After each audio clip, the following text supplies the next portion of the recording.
Hello বন্ধুরা, আমাদেরকে transport থেকে ফোন করেছিল। তো আমরা ট্রান্সপোর্টে গেলাম, তো বললো আমাদের মেদিনীপুরের মাল রেডি হয়ে আছে, তো সকালে লোড হবে।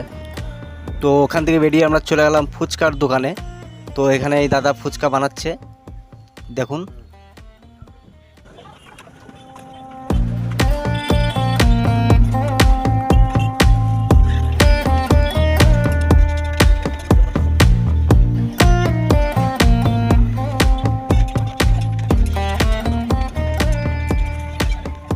তো ফাইনালি ফুচকা বানানো কমপ্লিট, আমাদের হাতে দিয়ে দিয়েছে। এবার আমরা খাওয়া শুরু করব।